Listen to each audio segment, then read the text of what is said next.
Hello and welcome to ICND1 Lab 5, Finding the Broadcast Address and Range of Addresses in a Subnet. This video essentially continues ICND1 Lab 4, which found subnet number 128.200.96.0 with mask 255.255.224.0. This video continues that process by identifying the range of usable addresses and the subnet broadcast address. For those of you using the Cisco Press exam certification guides, this video is probably best used in conjunction with your reading of Chapter 12 in the ICND1 book. This video has both a tactical objective and a strategic objective. The tactical objective is to help you understand how to use a particular process to find a subnet's broadcast address and then easily find the range of addresses in that subnet. Strategically, this video is here to help you learn how to subnet both quickly and with confidence so you can do well on the CCNA exams. Also note that this lab is dependent on the previous lab, ICND1 Lab 4, so if you've not watched that video, you might want to go ahead and watch it now. Next, for context, I need to give you a little bit of background about the specific process that's described in this video. The Cisco Press CCNA exam certification guides describe several processes with which to find the answers shown in this video, the subnet broadcast address and the subnet's range of valid addresses.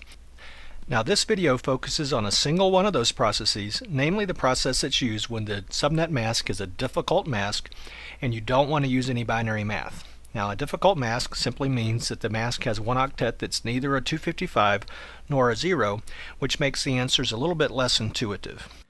For those of you using the Cisco Press exam certification guides, note that the books oftentimes refer to this particular process as process RP-6C. Next, before seeing the process, let's take a look at this idea of a subnet broadcast address. A subnet broadcast address is one single address in each subnet. When used as a destination address in a packet, causes that packet to be broadcast to all hosts in that subnet. Now, because it's used for broadcasting, it cannot be used or assigned to a host to be used as a unicast IP address. So it helps to see an example. For instance here, PC2 is going to send an IP packet to address 128.200.127.255, which is the subnet broadcast address of the subnet on the left. So let's take a look at what happens. First of all, PC2 sends its packet, and as usual, PC2 says, alright, this packet is destined to an address in a different subnet. Let me send the packet to my default gateway, in this case R2. R2 makes a simple routing decision and says, oh, the subnet that this address is in is on the left, let me send this packet over to R1. Now R1, when it gets the packet, thinks, this address is actually a subnet broadcast address on the subnet connected to my LAN interface. So when R1 forwards the packet, R1 encapsulates the packet in an Ethernet frame, and R1 sends this frame with the destination address of the Ethernet LAN broadcast address. As a result, the switches in the LAN flood the LAN broadcast, so all the hosts in the LAN get a copy of the frame. In this case, that means both PC1 and PC3 get a copy of the one frame sent by R1. Next, just to be clear, let me define what I mean by range of usable IP addresses. First of all, the subnet number itself cannot be assigned to a host to be used as its unicast IP address. And as we just saw, the subnet broadcast address cannot be assigned to a host either. However, all the numbers in between the subnet number, which is the smallest number, and the subnet broadcast address, which is the largest number, all the numbers in between there can be used. For instance, this video shows an instance with a subnet number of 128.200.96.0 with a mask of 255.255.224.0. Now it turns out the subnet broadcast address in this case then will be 128.200.127.255. So the first assignable address is simply one bigger than the subnet number, as you see here, and the last assignable address is simply one less than the subnet broadcast address, as you see here as well. For easy reference, the screen now shows a copy of the text of the process that will be demonstrated in this video.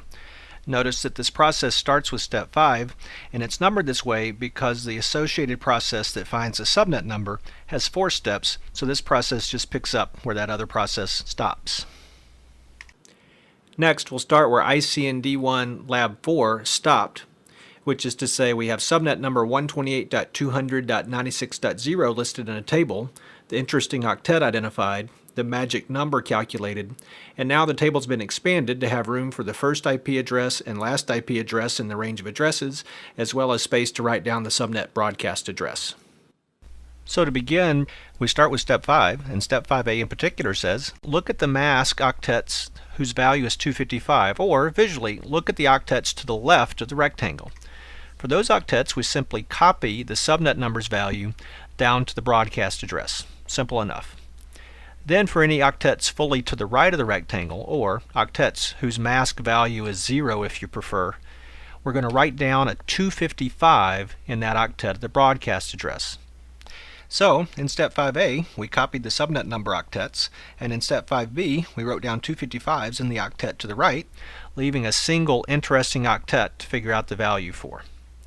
At step 5c, to figure out the broadcast address's value in that interesting octet, we take the subnet number's value in that octet, add the magic number, and subtract 1. The math obviously is pretty simple. We end up with a 127 in that octet, which gives us the final answer of broadcast address 128.200.127.255.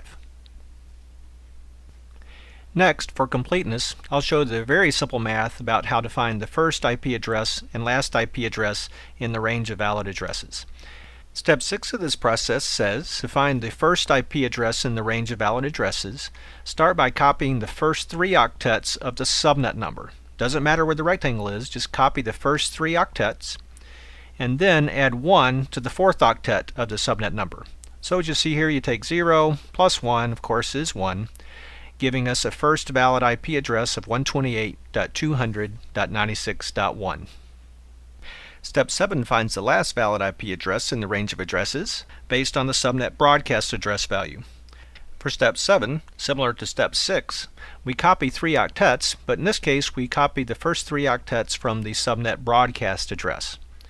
Then for the 4th octet, you simply subtract 1 from the broadcast address's 4th octet. In this case, 255 minus 1, of course, is 254, which gives us a last valid IP address of 128.200.127.254. This concludes this video's example of how to use process RP-6C to find a subnet broadcast address and range of valid addresses. However, before finishing up the video, I need to let you know about a couple of the IP addresses in that range that may cause you problems when you look at it on the test. In particular, consider the addresses you see here: 128.200.96.255, 128.200.97.0, 97.255, and 98.0. Many people might look at those numbers and instantly think that the ones that end in 0 are subnet numbers and the ones that end in 255 are subnet broadcast addresses. Well, all these numbers are valid assignable IP addresses. You can configure them on hosts in the subnet that we just looked at, and they work just fine.